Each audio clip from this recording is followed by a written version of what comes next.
So when I was teenager, I was really into the folk music revival that was very important in Naples at that time in the 80s.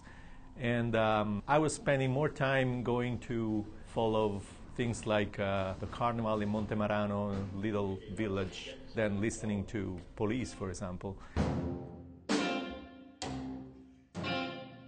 E la coscienza cattolica.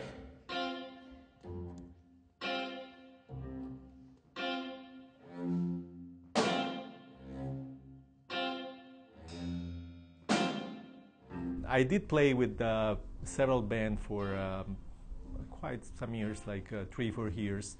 And then, I started to study classical music, and I got really deep into contemporary music and kind of forgot all this background. Then I moved to New York, which was a connection that happened actually through my interest for contemporary music.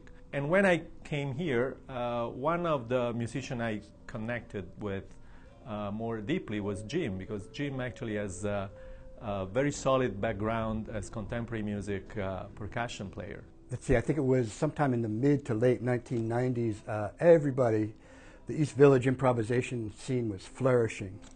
But all my friends were playing radical Jewish music. So I decided, well, why don't I do radical Italian music? He played in his past with a lot of bands I was listening to in the downtown music scene, and I was astonished because he was really a musician that I wished to connect with. And so I put together this incredible band with Anthony Coleman, Mark Rebo, Christine Bard, Sebastian Steinberg, and I transcribed a couple of tarantellas and some other Southern Italian folk music, and we played at Roulette.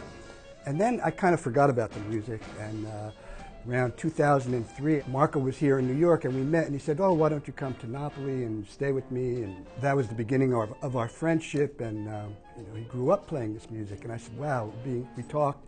I said it would be incredible to put a band together. So he put together an amazing band involving musicians like Doug Wieselman, Mark Feldman at the time. So it was really a real all-stars band, and I felt kind of lucky and honored to having this musician to play material that was kind of related with my background. I think the Southern Italian music is played with abandon. Everybody, you just play, and it's fun and beautiful, and the improvisation scene in New York was exactly the same.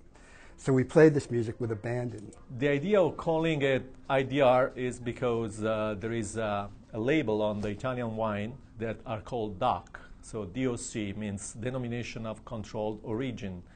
And we wanted to point out that the music was really original, but remixed because we were mixing it with this very original and particular approach, typical of the scene we belong to here in New York.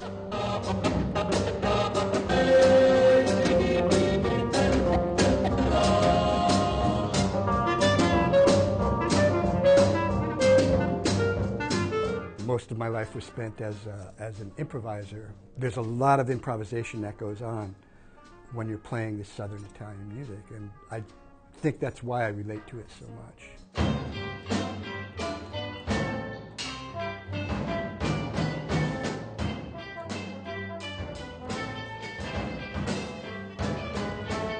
One piece is called Take the G Train, and this recalls a famous standard of the jazz tradition, composition by Duke Ellington, called Take the A Train. And we were talking about the G Train because it's the line that doesn't go through Manhattan. So it's interesting because wherever you get off in a station of the G line, you will find yourself in an immigrant kind of environment that can be Italian or Jewish or Puerto Rican.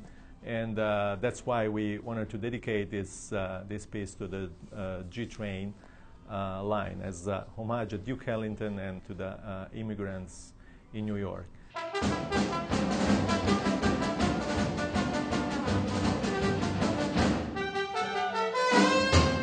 It's not only about the Italian music to me. And I think Marco would agree with me. It's about the music itself.